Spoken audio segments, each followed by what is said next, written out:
Hello students, lockdown special में आपका स्वागत है। आप केमिस्ट्री क्लासेस में पढ़ रहे थे halo alkane and hello arene chapter number 10। इसमें अभी तक आप हेलो एल्केन्स के बारे में पढ़ चुके हैं। हेलो एल्केन्स में केमिकल रिएक्शंस चल रही थी। 2 केमिकल्स रिएक्शन रह गई हैं जो मैं पार्ट नंबर 7 में पढ़ाने वाला हूं, और साथ में हम आपको बतलाएंगे डाई हैलोजन व्युत्पन्न, जो मेन टॉपिक इस पीरियड का है। तो जिन बच्चों ने पार्ट 6 तक नहीं देखा है, मेरा निवेदन है कि उसमें पार्ट 6 तक जरूर पढ़ें और अच्छा सा अध्ययन करें और लाभ लें। तो हम लोग इसमें कौन कौन सी रिएक्शंस पढ़ने वाले हैं। देखिए यहाँ पर जो केमिकल्स रिएक्शन थी कौन कौन सी थी। केमिकल रिएक्शंस किसकी थी भाई, क्या पढ़ रहे थे, हेलो एल्केन्स की। इसमें 2 रिएक्शंस रह गई थी। देखो मैं बार बार कह रहा हूं, तो एक रिएक्शन तो ये रह गई थी। देखो बाय नेम पूछ देते पेपर में, टेल का निर्माण करो, टेल का निर्माण। अब इसमें देखो मैं पहले इसको कर देता हूं, उसके बाद में बतलाता हूं क्या है। देखिए इसका फुल फॉर्म क्या हुआ, tetra ethyl, L for lead, tetra ethyl lead, यानी C2H5। टेट्रा का मतलब हो गया 4 से, और लेड ये इसका निर्माण। तो ये एक तो केमिकल रिएक्शन हो गई कि हम लोग एथिल ब्रोमाइड से किस तरीके से टेल का निर्माण करेंगे। पेपर में क्वेश्चन कैसे भी आ जाए, खाली टेल के नाम से आ जाए तो भी कर देंगे। तो हमने कुछ हेडिंग कुछ चेंज कर रखी है। यहाँ पर क्या है, एथिल ब्रोमाइड आपने ले लिया, ethyl bromide plus lead sodium. अब ये लेड सोडियम जो है ना मिश्र धातु है, लेड सोडियम मिश्र धातु है भाई। 2 धातुएं जब मिला देंगे तो उसे हम लोग मिश्र धातु के नाम से जानते हैं। सभी बच्चे इस बात को जानते हैं। अब देखिए 4 लेना है, टेट्रा करना है, तो यहां पर हमने ले लिया 4 और यहां पर ले लिया 4। अब यहां पर देखिए क्या बना, यही बनेगा C2H5 whole 4 PB plus 3 PB निकल गया, क्योंकि 4 PB थे, 3 PB निकल गया। अब देखिए Na के कितने हैं, 4, Br के कितने हैं, 4, तो ये कितना निकल गया, 4NaBr। देखिए क्या नाम हो गया इसका, टेट्रा एथिल लेड। इसी को हम लोग टेल कह देते हैं। तो पेपरों में वो क्या करते हैं, शॉर्ट नेम दे देते हैं। बच्चे सोचते हैं ये टेल है क्या। तो यहाँ पर 2 तरीके से हो गया। एक तो ये केमिकल रिएक्शंस के रूप में हो गया। केमिकल रिएक्शंस के रूप में क्या हो गया कि जब हम हेलो एल्केन, यानी हेलो एल्केन तो ही है, एथिल ब्रोमाइड है, हेलो एल्केन है, इसकी अभिक्रिया जब हम PbNa के साथ करते हैं तो क्या होता है। तो यहाँ पर आंसर बनता है टेल का निर्माण होता है। चाहे वो पेपर में आपसे इस तरीके से पूछ ले उपयोग के रूप में, चाहे बनाने के रूप में पूछ ले, आपको ये रिएक्शंस लिख करके आनी है। तो मेरी समस्या आपको समझ में आ गई होगी। फिर से समझ लीजिए, जब आपने एथिल ब्रोमाइड, मैं नाम लिख देता हूं आपकी जानकारी के लिए, एथिल ब्रोमाइड, वैसे आपको याद है मैं पीछे इसके नाम बतला चुका हूं। एथिल ब्रोमाइड की अभिक्रिया मिश्र धातु के साथ करते हैं तो टेल का निर्माण होता है। साथ में लेड 3 पार्ट्स निकल गए और 4NaBr निकल गए। एक तो रिएक्शंस ये आपकी रह गई थी। दूसरी रिएक्शन एक और रह गई थी, वो रह गई थी अपचयन की। फिर आपकी कंप्लीट रिएक्शंस इसकी हो गई। केमिकल रिएक्शन जितनी भी है वो मैंने आपको RBSc बोर्ड की बतला दी है। अपचयन, तो अपचयन में क्या होता है, देखिए अपचायक पदार्थ होते हैं lithium, aluminium hydride, Na plus C2H5OH, Zn plus HCl। इस तरीके के जो अपचायक पदार्थ हैं इन्हें हम लोग कहते हैं अपचायक। अपचयन में सहायक है, अपचायक पदार्थ हैं। इनकी उपस्थिति में अपचयन की अभिक्रिया होती है, किसकी, हेलो एल्केन की। चलिए हेलो एल्केन में हमने चलिए शॉर्ट में लिख दिया RX, फिर कोई एक एग्जाम्पल ले लेंगे। अपचयन कर रहे हैं। अब ये अपचयन के लिए देखिए ये 2H लिख दिया हमने, और यहाँ पर अपचायक पदार्थ इनमें से कोई सा भी एक, चलिए मैंने यहाँ पर लिख दिया लिथियम एल्यूमिनियम हाइड्राइड। अगर आप चाहें तो एक और लिख सकते हैं, ऑब्लिक लगा दें, कोई सा भी एक इस्तेमाल करना है ये ऊपर लिखे हुए में से। तो आप देखेंगे एक H तो इसके साथ R के साथ जुड़ जाएगा और एक X के साथ जुड़ जाएगा। देखिए ये क्या बन गया, RH प्लस HX।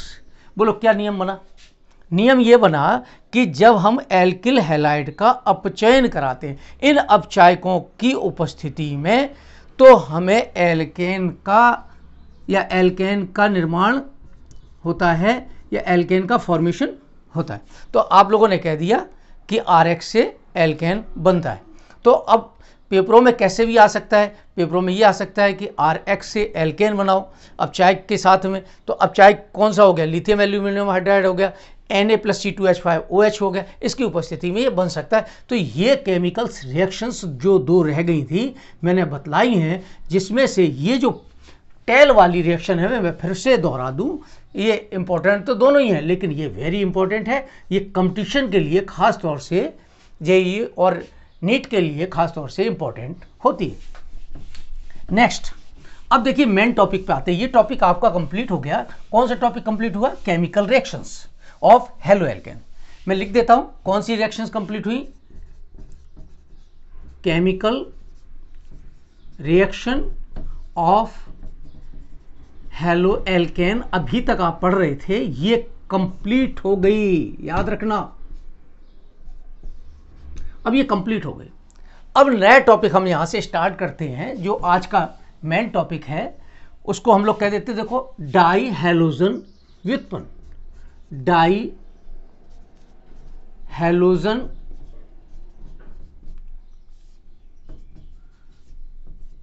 व्युत्पन्न। जैसा नाम है, डाई का मतलब क्या हो गया, दो हैलोजन के। हैलोजन के कितने, दो। अब किसमें हेलोएल्केन्स की बात कर रहे थे, हैलोजन दो हों उन्हें हम कह देते हैं डाई हैलोजन व्युत्पन्न। तो हम लोग क्या कह सकते हैं, एल्केन में से डेफिनेशन चलिए मैं बना देता हूं, यहां पर लिख भी देता हूं जिससे आपको याद रह जाए। एल्केन में से दो हाइड्रोजनों का प्रतिस्थापन, दो हाइड्रोजनों का प्रतिस्थापन आपको याद आ गया होगा। किसके द्वारा करेंगे, X के द्वारा करते हैं। X क्या चीज है, हैलोजनों के द्वारा।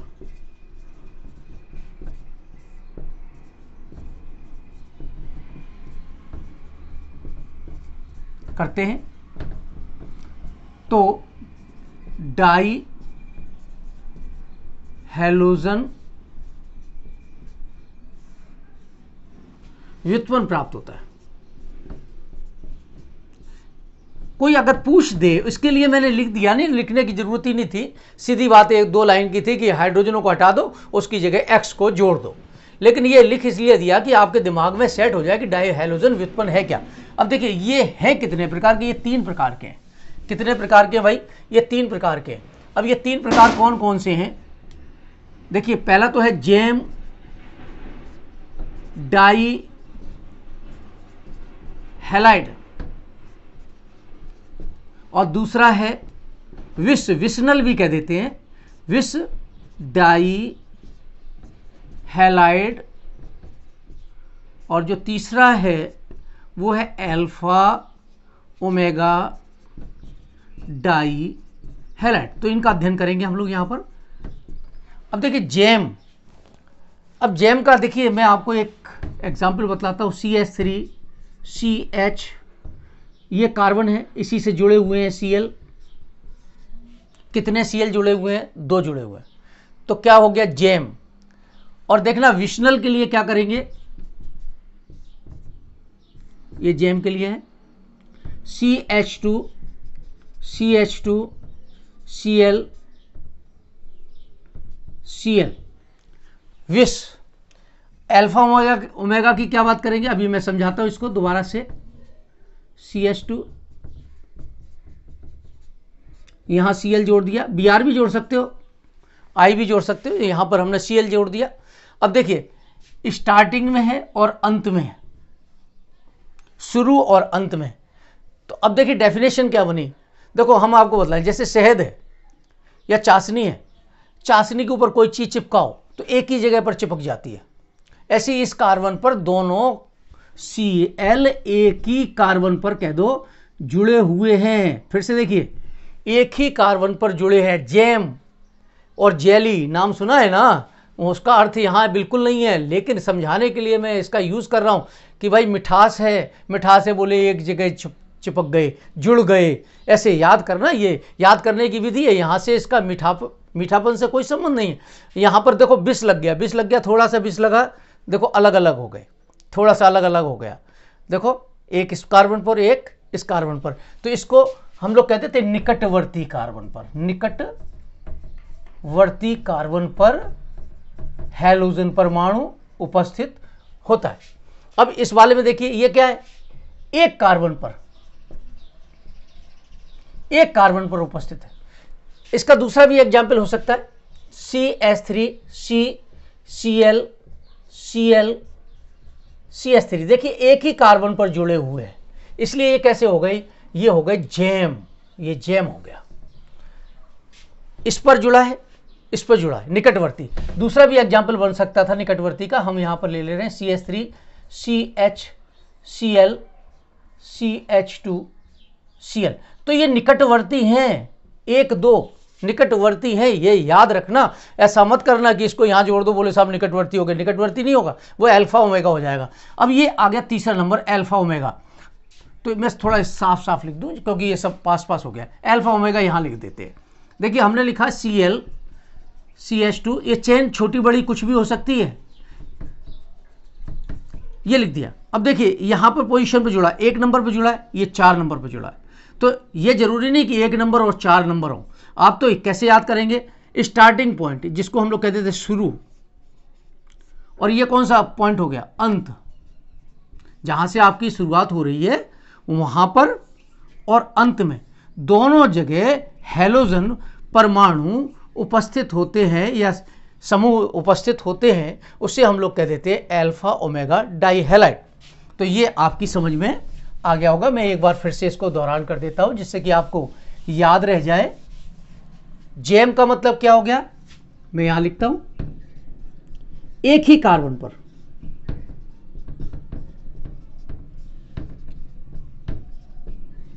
पर दो हैलोजन, X फॉर हैलोजन, पीछे भी मैंने आपको बतलाया हुआ है,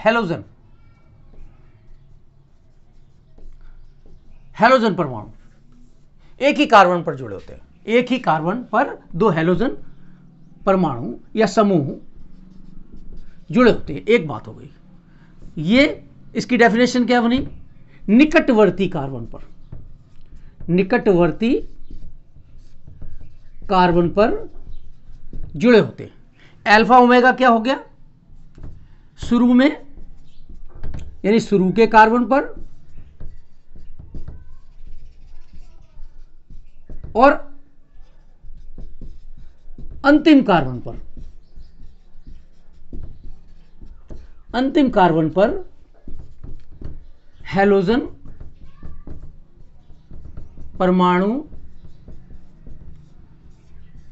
परमाणु भी कह सकते थे आप, समूह भी कह सकते हैं। इसको हम लोग X से डिनोट कर देते हैं, X जुड़े होते। देखिए कैसे, फिर से मैं समझा देता हूं। एक ही कार्बन पर, फिर से एग्जाम्पल ले लिया, CH3 CH Cl and Cl। देखिए एक नंबर पर जुड़ा, 2 नंबर, इसका नाम भी लिख देता हूं इसलिए मैं दोबारा लिख रहा हूं। तो इसका नाम क्या हो गया, 1,1 डाइक्लोरो, 1,1 डाइक्लोरो। अब 2 कार्बन के लिए आप क्या कहते हो, मीथ और ईथ, तो सिंगल बॉन्ड है, क्या हो गया, डाइक्लोरो एथेन। अब देखिए इसको आपको बतलाना है, आप बतलाएंगे हमें कि ये कौन सा हो गया भाई, ये जैम है, विष है या अल्फा ओमेगा है। बिल्कुल से कंफ्यूज मत होए। देखिए एक ही कार्बन पर दोनों जुड़े हुए हैं, तो ये जैम डाइहैलाइड है, ये भी जैम डाइहैलाइड है, जैम डाइहैलाइड है, और ये भी कैसा है, ये भी जैम डाइहैलाइड है, डाइहैलाइड है। अब यहां पर इसका नामकरण करेंगे, कहीं से भी नंबरिंग डाल दीजिए, कितना हो गया, 2,2 डाइक्लोरो, 2,2 डाइक्लोरो और मीथित प्रोप, तो क्या हो गया, प्रोपेन। प्रोपेन। तो इस तरीके से क्या हो गया, अब ये तो आपने सीखा जैम का। अगर बात आ जाती विशनल की, तो विशनल में मैंने अभी अभी आपको बतलाया था कि निकटवर्ती कार्बन पर हैलोजन परमाणु उपस्थित होते हैं। तो क्या नाम हो गया, 1,2 डाइक्लोरो एथेन। तो ये लिख देता हूं, चलो 1,2 डाइक्लोरो एथेन। अब ये तो इसका हो गया। दूसरा एग्जाम्पल एक इसका और मैंने अभी अभी आपको बताया था, वो भी आप चाहें तो लिख सकते हैं। अब इसकी नंबरिंग कहां से करेंगे, जिधर से हैलोजन परमाणु जुड़ा हुआ है तो जिधर से प्रतिस्थापित जुड़ा होता है उधर से नंबर करते हैं। तो यहां पर 1 2 3, तो क्या नाम हो गया, 1,2 डाइक्लोरोप्रोपेन। क्या नाम हो गया इसका, 1,2 डाइक्लोरोप्रोपेन, इसका निर्माण हो गया। अब चलिए, ये तो इसका हो गया। इसके बाद में एक आता है अल्फा ओमेगा, तीसरा नंबर, जिसकी बात करते हैं। इसमें आपने क्या लिखा, शुरू के कार्बन पर और अंतिम कार्बन पर। वही एग्जाम्पल मैं लिख देता हूं जो अभी आपको ऊपर लिखा था,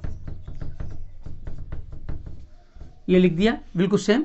अब ये अल्फा ओमेगा, तो इसका नाम आप शॉर्ट में क्या लिख सकते हो, alpha omega die halide. IUPAC naming करते हैं इसकी 1 2 3 4, 1,4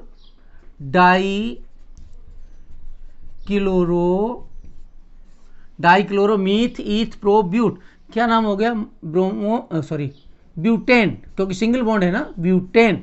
ये इसका नामकरण हो जाता है। तो आपने तीनों सीखे, बहुत अच्छी तरीके से आपको याद भी हो गए होंगे। कोई परेशानी हो तो एक बार फिर से वीडियो देख लेना, आपकी समझ में आ जाएगा। नेक्स्ट टॉपिक जो आता है, इसके बनाने की विधियां। जैम डाई हैलाइड है, विशनल डाई हैलाइड है, अल्फा ओमेगा डाई हैलाइड है, इनके कुछ बनाने की विधियां आती हैं। तो हम लोग इसको कह देते हैं प्रिपरेशन मेथड। प्रिपरेशन मेथड, तो इसमें सबसे पहले हम लोग जो विधि लेने वाले हैं, चलिए मैंने ले लिया ए, जैम डाई हैलाइड बनाने की विधियां। दो विधियां हैं मुख्य रूप से, तो हम लोग दोनों लेंगे यहां पर।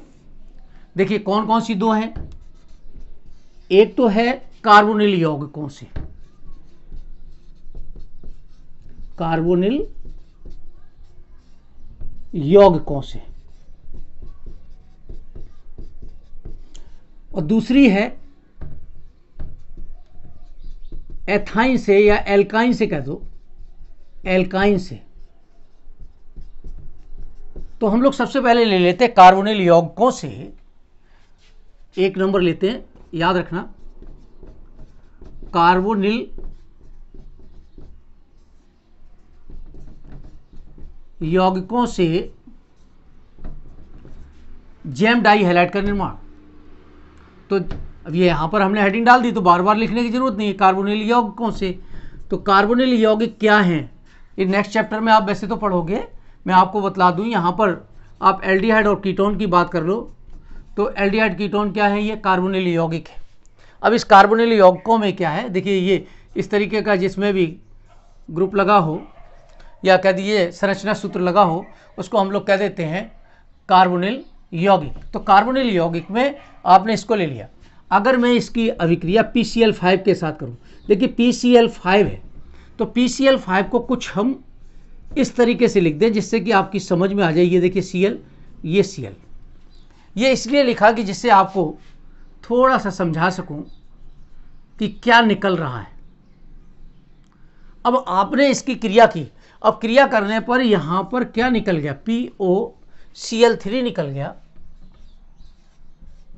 POCl3 निकल गया। और ये देखिए ये बना RC&H, Cl and Cl। तो यहां पर जब आप देखते हो तो ये बन जाता है कार्बोनिल यौगिकों का। यहां पर आप R की जगह पर रख दो CH3 CH plus P Cl Cl Cl3, देखिए क्या बन गया, POCl3 निकल गया, CH3 CH H Cl and Cl। अब देखिए डाई हेलो कंपाउंड्स बन गई है, इसका नाम है फॉस्फोरस ऑक्सीक्लोराइड, फॉस्फोरस ऑक्सीक्लोराइड। तो फॉस्फोरस ऑक्सीक्लोराइड का फॉर्मेशन हो गया।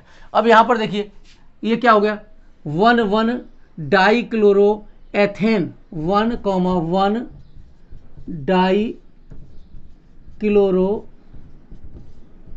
एथेन का निर्माण हो जाता है। तो 1,1 डाइक्लोरो एथेन का निर्माण हो गया। दूसरा देख लीजिए आप, ये रिएक्शन आपकी समझ में आ गई होगी, इसका नाम क्या है, एसीटैल्डिहाइड। मैं लिख देता हूं, हिंदी में लिख देते हैं, एसीटैल्डिहाइड। और ये किसकी रिएक्शन है, ये देखिए आप पहचानते हो, फॉस्फोरस पेंटाक्लोराइड है PCl5, तो PCl5 के साथ में, तो ये एसीटैल्डिहाइड के साथ में हो गई। अब मैं आपको दिखलाता हूं यहां पर कीटोन के साथ में रिएक्शंस या एसीटोन के साथ में रिएक्शंस। तो ये तो एल्डिहाइड हो गई, एल्डिहाइड लिख सकते हैं। अब हम लोग कीटोन के साथ में रिएक्शन देखेंगे, CH3 C double bond CH3, ये क्या चीज हो गई, एसीटोन। सभी बच्चों को पता है, हिंदी में नाम लिखते हैं आपके लिए जिससे आपको याद रह जाए, एसीटोन प्लस PCl5। बिल्कुल लिखेंगे वैसे ही, आप डायरेक्ट PCl5 भी लिख सकते हो, लेकिन होता क्या है, ऐसे लिखने में क्या है कि थोड़ा सा रिएक्शन कंप्लीट करने में आराम मिलता है। देखिए क्या निकल गया, तो बच्चों को ये आसानी से समझ में आ जाता है कि POCl3 निकल गया। यहां पर भी क्या निकला था, POCl3 निकला था फॉस्फोरस ऑक्सीक्लोराइड। तो यहां पर भी POCl3 निकल गया और बना क्या है यहां पर, देखिए CH3 ये जुड़ गया Cl एंड Cl। इसको आप ऐसे भी लिख सकते थे, CH3 Cl एंड CH3। क्या बन गया यहां पर, देखिए वहां बना था 1,1, यहां पर क्या बना, देखिए 1 2 3 2,2 डाइक्लोरो मीथित प्रो। तो क्या बन गया ये, देखो 1 2 3, तो 2 नंबर पे जुड़ा है Cl, तो 2 बार जुड़ा है, तो 2 के लिए क्या हो गया, डाई क्लोरो Cl, अगर Br होता तो ब्रोमो, तो 2 डाइक्लोरो। अब 3 कार्बन के लिए कैसे गिनते हो, मीथ ईथ प्रोप, 3 कार्बन के लिए प्रोप आएगा, तो क्या हो गया ये प्रोपेन का फॉर्मेशन हो जाता है। तो आपने देख लिया, क्या क्या देख लिया, कार्बोनिल समूहों में आपने देख लिया एल्डिहाइड का, और एल्डिहाइड के बाद में आपने देखा कीटोन का, इसको हम लोग कीटोन भी लिख सकते हैं, कीटोन से निर्माण हो गया। अब तीसरा क्या हो गया, अगर हम लोग एल्काइन की बात कर लें, एल्काइन की बात करते हैं, दूसरा नंबर एल्काइन से जेम डाई हैलाइड का निर्माण, एल्काइन से जेम डाई हैलाइड का निर्माण, डाई हैलाइड का निर्माण कैसे करेंगे। अब एल्काइन YNE याद आ गया होगा आपको, YNE जिसमें लगा हो वहां पे बॉन्ड कितने होते हैं, ट्रिपल। तो यहां पर भी हम लोग बॉन्ड ले लें ट्रिपल। चलिए हमने ले लिया, मान लीजिए एथाइन, सभी को फॉर्मूले याद हैं, बहुत छोटी सी बात है, ये 10th में भी था, 11th में भी था, अब आप 12th में भी पढ़ रहे हो। इसका नाम है एथाइन। एथाइन की अभिक्रिया 2HCl के साथ कर दो, किसके साथ कर दो, 2HCl के साथ कर दो, तो यहां पर क्या होगा, देखिए H यहां पर आकर के जुड़ेंगे और Cl यहां जुड़ के क्या बन गया, देखना CH3 CH Cl and Cl। अगर हम यहां पर इसकी जगह ले लेते CH3 C triple bond CH ले लें, अब ये प्रोपाइन हो गया, प्रोपाइन। अब प्रोपाइन रिएक्शन वही सेम टू सेम 2HCl। अब आपको एक चीज याद रखनी पड़ेगी, ये Cl कैसा है, नाभिक स्नेही है। नाभिक स्नेही कहाँ जुड़ता था, जहां पर हाइड्रोजन की संख्या कम होती थी, तो ये Cl आकर के यहाँ जुड़ेगा, ये याद रखना, वो हाइड्रोजन यहाँ पर जुड़ेगा। आपने मार्कोनिकॉफ का नियम भी पढ़ा हुआ था। तो CH3 C, ये रहा Cl और ये रहा Cl, और ये हो गया CH3। क्या नाम बन गया इसका? ये तो 1,1 हो गया, 1,1 die chloro ethane, 1,1 die chloro ethane का निर्माण हो गया, और ये हो गया 2,2 डाई क्लोरो एथेन का निर्माण हो गया। अब देखिए तीसरी बात एक और आती है, क्या आती है कि यहां पर तो एक से जुड़ा था, यहां क्या दो से थोड़ी ना जुड़ा, यहां पर भी भाई एक से ही जुड़ा है, सिर्फ यहां पर नियम चेंज हो गया, क्योंकि यहां पर असममित एल्काइन उपस्थित हो गई, तो यहां पर यह नियम लागू हो गया। अब तीसरी बात और एक आ गई, क्या आई नई बात? नई बात यह आई कि आपने जैम तो बना लिया, इसके बाद में आता है विशनल डाई हैलाइड का निर्माण, या विष डाई हैलाइड का निर्माण, विष डाई हैलाइड का निर्माण। अब विष डाई हैलाइड का निर्माण कैसे करेंगे? पहले तो देखो, फिर से आप देखिए, वहां पर आपने याद किया था, एक तो किया था कार्बोनिल यौगिकों से, कार्बोनिल यौगिकों से, और दूसरा किया था एथाइन से या एल्काइन से। तो एल्काइन में यानी ये हो गया, ये किसके द्वारा, किसको किया था आपने? जैम को किया था। अब आप क्या बना रहे हो? विशनल डाइहैलाइड। तो याद रखना यहाँ पे एल्काइन की जगह पर एल्कीन आएगा, तो एल्कीन के द्वारा, तो पहला नंबर है बाई एल्कीन या एल्कीन के द्वारा। एल्कीन का मतलब समझ में आया? जिसमें ENE लगा हो वो कौन सा होता है? Double bond. वहां पे YNE लगा था, ट्रिपल बॉन्ड था। एल्कीन के द्वारा विष डाई हैलाइड का निर्माण, विष डाई हैलाइड का निर्माण कैसे करेंगे? एल्कीन, चलिए मैंने आपको लिख दिया CH2 डबल बॉन्ड CH2। अब एल्कीन के द्वारा हमें करना है, यहां पर आप क्या कर सकते हो? क्लोरीन, अब वो क्लोरीन किस में घुली हुई है? कार्बन टेट्राक्लोराइड में घुली हुई क्लोरीन या ब्रोमीन भी ले सकते हैं, की उपस्थिति में ये अभिक्रिया हम लोगों ने कराई। तो क्या होगा? देखिए एक Cl यहां पर, ये बॉन्ड टूटेगा, सबको पता है ये बॉन्ड टूटा, एक Cl इधर और एक Cl इधर, तो ये क्या हो गया? देखिए CH2 CH2 Cl Cl, देखिए विशनल बन गया ना, विष डाई हैलाइड का फॉर्मेशन हो गया। तो 1,2 डाई क्लोरो एथेन का निर्माण हो जाता है। तो ये किसके द्वारा हो गया? एल्कीन के द्वारा हो गया।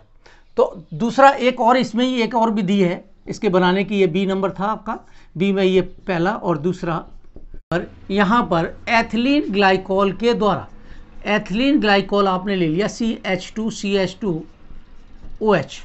अब इसकी अभिक्रिया किसके साथ कर दें कि ये हमारा क्या बन जाए? विशनल। तो यहाँ पे भी आपने ले लिया PCl5। अब PCl5, अब यहाँ पर भी आपका क्या निकलेगा? POCl3 निकलेगा, और ये बनेगा CH2Cl CH2Cl। तो अब ये यहाँ पर भी CH2Cl और CH2Cl का निर्माण होता है। तो यहाँ पर आप 2 लगा दो तो ये रिएक्शंस कंप्लीट हो जाएगी, 2POCl3 निकल जाता है और प्लस 2HCl निकल जाता है। अब तीसरा नंबर जो है, देखिए विशनल तक पहुंच गए, अब तीसरा नंबर आता है हमारा अल्फा ओमेगा डाई हैलाइड का निर्माण। तो बहुत ही इंपॉर्टेंट है अल्फा ओमेगा। तो अल्फा ओमेगा डाई हैलाइड का निर्माण। तो अल्फा ओमेगा डाई हैलाइड का निर्माण कैसे करेंगे? देखिए डाई कार्बोक्सिलिक अम्ल आपने सुना है, जिसमें 2 कार्बोक्सिलिक अम्ल हों उसे हम यानी डाई कार्बोक्सिलिक अम्ल कहते हैं। उनका सिल्वर लवण ले लिया, चलिए हमने यहाँ पर ले लिया CH2 एडिपिक अम्ल का सिल्वर लवण ले लिया। किसका ले लिया? एडिपिक अम्ल का सिल्वर लवण ले लिया। बहुत ही इंपॉर्टेंट रिएक्शन है, मैं अभी इसका नाम भी बतलाऊंगा, एक दूसरा नाम भी इसका। तो इसका क्या है, एडिपिक अम्ल का सिल्वर लवण, एडिपिक अम्ल का सिल्वर लवण। अब इसकी अभिक्रिया आप करा दो ब्रोमीन के साथ। अब ये ब्रोमीन है कहां, कार्बन टेट्रा क्लोराइड में घुली हुई। अब आपको कुछ याद आ गया, क्या याद आ गया, जब हम सिल्वर लवण किसके कार्बोक्सिलिक अम्ल के सिल्वर लवण की अभिक्रिया ब्रोमीन के साथ, वो भी ब्रोमीन किसमें, कार्बन टेट्राक्लोराइड में, तो इस अभिक्रिया का नाम आपको याद आ गया होगा। कौन सी अभिक्रिया थी, हुंसडीकर, हुंसडीकर अभिक्रिया।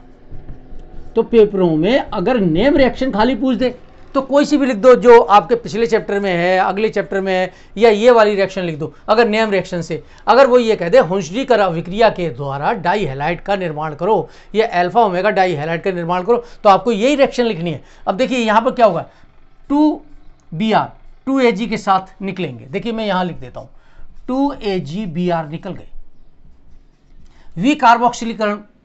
अब यहाँ पर क्या हो गया, देखिए कार्बन डाइऑक्साइड निकल गया। कितने कार्बन डाइऑक्साइड निकल गए, 2, एक और एक 2, 2CO2 निकल गए।